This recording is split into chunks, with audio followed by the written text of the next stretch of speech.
नमस्कार दोस्तों, बहुत बहुत स्वागत है आपका अपने चैनल टारगेट विद अजय में। आज मैं आपको पढ़ाने वाला हूँ use of is are am. जो बच्चे बेसिक पढ़ना चाहते हैं, जिनको कुछ भी नहीं आता है इंग्लिश में, तो वो इस वीडियो को पूरा देखें। यहाँ पर आपको जो है इज़ आर एम का यूज़ पूरी तरीके से समझ में आ जाएगा। तो चलते हैं, सीख लेते हैं कि कब हम इज़ आर एम का यूज़ करते हैं। प्यारे बच्चों, सबसे पहले हम सीखेंगे कि अफर्मेटिव सेंटेंस स्वीकारात्मक वाक्य में कैसे इज़ आर एम का यूज़ किया जाता है।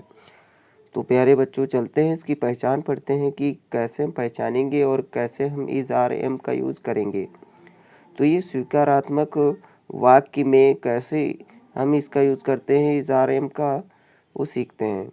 हिंदी से अंग्रेजी बनाते समय अगर वाक्य के अंत में है, हैं या फिर हो या फिर हूँ शब्द आता है तो है के लिए इज़, है के लिए इज़ एवं हैं एक से अधिक के लिए हैं, हो के लिए आर और हूँ के लिए एम का प्रयोग किया जाता है। यानी एक वस्तु या व्यक्ति की बात की जाएगी तो हम इज़ का प्रयोग करेंगे, एक से अधिक होगा तो आर का यूज़ करेंगे, और आई होगा, अगर हमारा सब्जेक्ट आई है तो हम उसके साथ एम का यूज़ करेंगे। रूल यहाँ पर है प्रेजेंट टेंस वर्तमान काल में, यानी प्रेजेंट टेंस में ही इज़ आर एम का यूज़ किया जाता है। प्रेजेंट टेंस वर्तमान काल में सिंगुलर सब्जेक्ट एक वचन के लिए इज़ का प्रयोग होता है। यदि एक वचन है सब्जेक्ट तो हम इज़ का प्रयोग करेंगे। दूसरा, प्रेजेंट टेंस वर्तमान काल में प्लूरल सब्जेक्ट बहुवचन के लिए आर का प्रयोग होता है। एक से अधिक यानी बहुवचन, तो बहुवचन के साथ हम आर का प्रयोग करते हैं। तीसरा रूल है यू के साथ सिंगुलर एवं प्लूरल सब्जेक्ट के लिए आर का प्रयोग होता है। यू होता है फ्रेंड, जो यू होता है एक वचन भी होता है बहुवचन भी होता है, लेकिन इसके साथ जो हम लगाते हैं वो आर को लगाते हैं, इज को नहीं लगाते। चाहे एक वचन के लिए इसका यूज़ किया गया हो या बहुवचन के लिए, सभी के लिए हम आर का प्रयोग करते हैं। नंबर 4 है आई के लिए एम का प्रयोग होता है। आई के लिए हमेशा एम का प्रयोग करते हैं। उदाहरण देखिए, यहाँ पर उदाहरण दिए गए हैं। जैसे पहला उदाहरण है मनीष मेरा पड़ोसी है। मनीष मेरा पड़ोसी है। सबसे पहले हम मनीष की अंग्रेजी लिखेंगे मनीष, उसके बाद मनीष एक है, और हमने क्या सीखा था कि एक वचन के साथ हम इज़ लगाते हैं, तो मनीष के बाद तुरंत इज़ लगा देना है।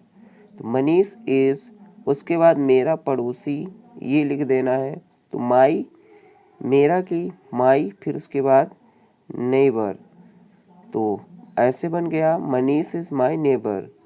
नेबर मीन्स पड़ोसी। दूसरा एग्जाम्पल है यह मेरी पुस्तक है। यह की हम पहले लिखेंगे दिस, उसके बाद दिस के साथ हम इज़ लगाते हैं, यानी दिस एक वचन होता है तो इसके साथ इज़ लगाते हैं। तो दिस इज़, उसके बाद मेरा के लिए माई, फिर बुक, तो दिस इज़ माई बुक। वह अच्छा व्यक्ति है, तो वह एक व्यक्ति की बात की गई है, एक व्यक्ति, तो हम ही लगाएंगे और ही के साथ इज़ लगाएंगे। तो ही इज़ गुड पर्सन। वे लोग साहसी पुरुष हैं। वे लोग एक से अधिक हैं, तो हम इनके साथ इज़ नहीं लगाएंगे, आर लगाएंगे। तो वे लोग की अंग्रेजी वे की पहले लिखेंगे दे, उसके बाद दे के साथ आर, फिर करेजस मैन।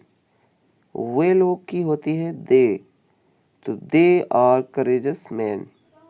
अब फ्रेंड यहाँ पर देखते हैं नेगेटिव सेंटेंस, नकारात्मक वाक्य कैसे बनाते हैं। नकारात्मक वाक्य होते कैसे हैं, तो फ्रेंड नकारात्मक वाक्य जो होते हैं उसमें नहीं शब्द आता है। इन वाक्यों में नहीं के लिए इज एम आर के बाद नॉट का प्रयोग किया जाता है। जैसे यहाँ एग्जाम्पल दिए गए हैं, मलिका एक खिलाड़ी नहीं है। मलिका एक खिलाड़ी नहीं है, तो मलिका इज़, उसके बाद नॉट लगाया, फिर अ प्लेयर, तो मलिका इज़ के बाद नॉट, क्योंकि यहाँ पर नहीं आया था, तो मलिका इज़ नॉट अ प्लेयर। दूसरा एग्जाम्पल है, तुम अध्यापक नहीं हो, तो तुम के लिए हम यू लगाते हैं, यू, उसके बाद और लगाएंगे, और फिर नहीं के लिए नॉट हो जाएगा, you are not a teacher. मैं चोर नहीं हूँ, तो इसके लिए आई लगाएंगे मैं के लिए, फिर उसके बाद आई के साथ एम, तो आई एम, फिर नहीं के लिए नॉट लगाएंगे, तो I am not a thief, तो I am not a thief. अब फ्रेंड देखते हैं इंट्रोगेटिव सेंटेंस, प्रश्नवाचक वाक्य। प्रश्नवाचक वाक्य कैसे बनाए जाते हैं? प्रश्नवाचक वाक्य ऐसे वाक्य होते हैं जिनमें प्रश्न किया गया होता है। जिन वाक्यों में क्या शब्द आरंभ में लगाकर कोई प्रश्न पूछा जाए, तो उनमें जो है क्या के लिए इज, आर, एम का प्रयोग सब्जेक्ट कर्ता ही, सी, यू, वी, आई से पहले होता है। इस तरह के वाक्यों में अंत में क्वेश्चन मार्क, प्रश्नवाचक चिन्ह का प्रयोग होता है। फ्रेंड, प्रश्नवाचक वाक्य वे होते हैं जिसमें सबसे पहले क्या शब्द आता है, और क्या के लिए हम helping verb is, are, am वाक्य के पहले ही लिख देते हैं, और उसके बाद सब्जेक्ट लिखते हैं, जैसे subject he, she, you, we, I, ये सब लिखा जाता है। तो यहाँ पर देखते हैं कुछ एग्जाम्पल, जैसे क्या वह पुत्री है, क्या वह पुत्री है। यहाँ पर क्या शब्द पहले ही आ गया, तो हम क्या की अंग्रेजी वाट नहीं लिखेंगे, यहाँ पर क्या की अंग्रेजी इज, आर, एम तीनों में से कोई एक लिखेंगे, वो भी सब्जेक्ट के अनुसार। सब्जेक्ट अगर एक वचन है तो इज, बहुवचन है तो आर, और आई है तो एम। यहाँ पर कैसे पहचानेंगे सब्जेक्ट? क्या वह क्या है, हमारा सब्जेक्ट है, तो वह के लिए हम इज लगाएंगे। तो क्या के लिए हमने इज पहले लिख दिया, फिर उसके बाद वह पुत्री है यानी स्त्री है, तो इसके लिए सी, तो इज सी। उसके बाद पुत्री की अ डॉटर, तो बन गया इज सी अ डॉटर। क्या आप मिस्टर श्रीवास्तव हैं, तो यहाँ क्या आप की अंग्रेजी होती है यू, तो इसके लिए हम क्या की अंग्रेजी क्या लिखेंगे? जब सब्जेक्ट हमारा आप है तो हम इसकी अंग्रेजी आर लिखेंगे, तो आर यू मिस्टर श्रीवास्तव। आप के लिए हम यू का प्रयोग करते हैं। अब फ्रेंड देख लेते हैं, कुछ यहाँ पर एक्सरसाइज दी गई है, इसमें कुछ सेंटेंस दिए गए हैं, इनको हम कैसे बनाते हैं ये सब। फ्रेंड यहाँ एक्सरसाइज दी गई है, इसको हम आसानी से अब सॉल्व कर लेंगे। जैसे वह मेरा पड़ोसी है, तो यहाँ पर आप इसको कमेंट में जो है लिखिएगा, वह मेरा पड़ोसी है। इसको कैसे बनाएंगे? तो जैसा कि हमने बताया पहले हम ही की लिखेंगे, तो हो जाएगा ही, उसके बाद ही के साथ इज, तो he is my neighbour, he is my neighbour, ऐसे बन जाएगा। राधिका एक अच्छी धाविका है, तो इसको आप कैसे बनाएंगे? ये जितने भी यहाँ पर सेंटेंस दिए गए हैं, कमेंट के माध्यम से आप इनको बनाने का प्रयत्न करें और कमेंट में ज़रूर लिखिएगा। तो इसी के साथ वीडियो समाप्त करते हैं। Thank you so much for watching my video. Take care, bye bye.